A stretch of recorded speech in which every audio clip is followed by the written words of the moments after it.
You know, in music history, some places become almost mythical. Think of Abbey Road in London or Motown over in Detroit.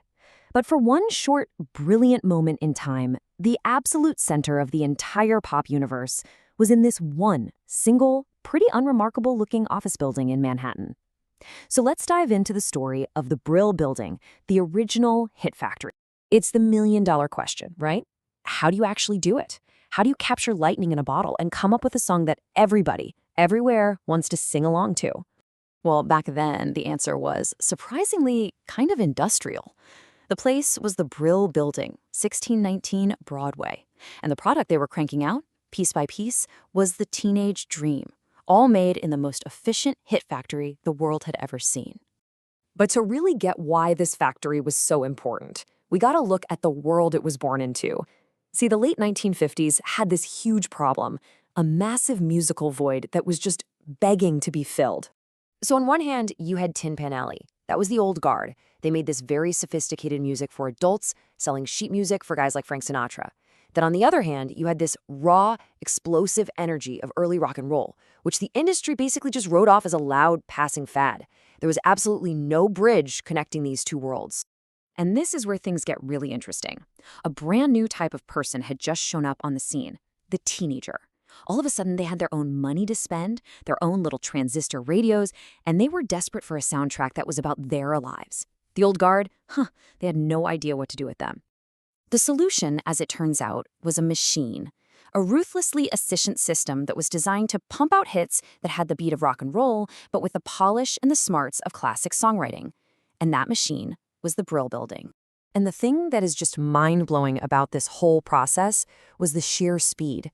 I mean, get this. Songwriters would show up at 9 a.m., get put in a tiny little cubicle with a piano, and just start writing. The walls were so thin, they could literally hear their rivals working in the next room, which created this incredible competitive energy. By lunchtime, they'd have a song, they'd run it down the hall to a publisher like Don Kirshner, who'd give it the green light for a demo, they'd record that demo right there in the basement, and by the afternoon, it was already being pitched to a record label. A song written on a Tuesday could seriously be a nationwide hit by the following Monday. It was insane. But a machine is nothing without its engineers, and this one was powered by a group of absolutely brilliant young songwriters, many of whom were barely older than the kids they were writing for. They became known as the Golden Couples. And what's just amazing is the range of talent packed into this one building. I mean, if you wanted that raw suburban soul that perfectly captured teen angst, you went to Carole King and Jerry Goffin. Their own rocky marriage basically fueled the honesty in their songs. If you needed a huge, sweeping epic, maybe with a bit of a social conscience, you had Barry Mann and Cynthia Weil. For that pure, concentrated girl group drama, it was Jeff Barry and Ellie Greenwich, hands down. And if you wanted to bring these complex, gorgeous jazz chords into a pop song, well, you went to the masters of sophistication, Burt Bacharach and Hal David. Now, the main product rolling off this hit factory assembly line was the iconic girl group sound. And let me tell you, this wasn't just music. It was a full-blown cultural revolution. We're talking about groups like the Shirelles, the Crystals, the Ronettes. They weren't just singers, no way. They were the vessels for these incredible songs. They gave a face and a powerful voice to all the emotions that were being churned out in those tiny little cubicles. And this dynamic is what made the music so revolutionary.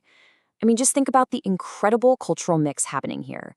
You had these young, ambitious, mostly Jewish songwriters from New York crafting these intensely personal songs about love and heartbreak. Then, those songs were given to these young, powerhouse black female singers who just infused them with so much soul and realness. And the final product was beamed directly into the bedrooms of a massive, mostly white teenage audience. It was this complex, beautiful intersection of cultures that created something totally new. For the very first time, the inner life of a teenage girl was being treated with the weight and seriousness of great art. And you just can't talk about this era without mentioning the producer, Phil Spector. He would take a perfectly written song from the Brill Building and turn it into a sonic epic.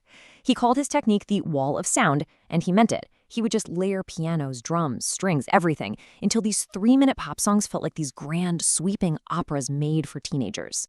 The Brill Building's dominance felt absolute, like it would just go on forever. But it wouldn't. The world was about to change, and the sound of pop music was about to change right along with it. The first domino fell in February 1964 when the Beatles arrived. They wrote their own songs, and all of a sudden, the idea of a songwriter for hire seemed a little less important. Then came artists like Bob Dylan, who made authenticity the new cool thing. The super polished sound of the Brill Building started to feel a bit manufactured. And the final, kind of ironic blow, it came from inside the building.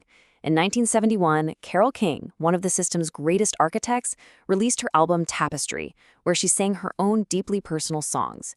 The singer-songwriter was born, and the factory era was pretty much over. So yeah, the factory itself might be closed, but its ghost, its actual blueprint for how to make perfect pop music, well, that's more alive today than ever before. I mean, really think about this. When you hear about modern superstars like Taylor Swift or Beyoncé using songwriting camps, where they gather whole teams of writers and producers in a studio to build a hit, what are they really doing? They're using a digital 21st century version of the Brill Building model.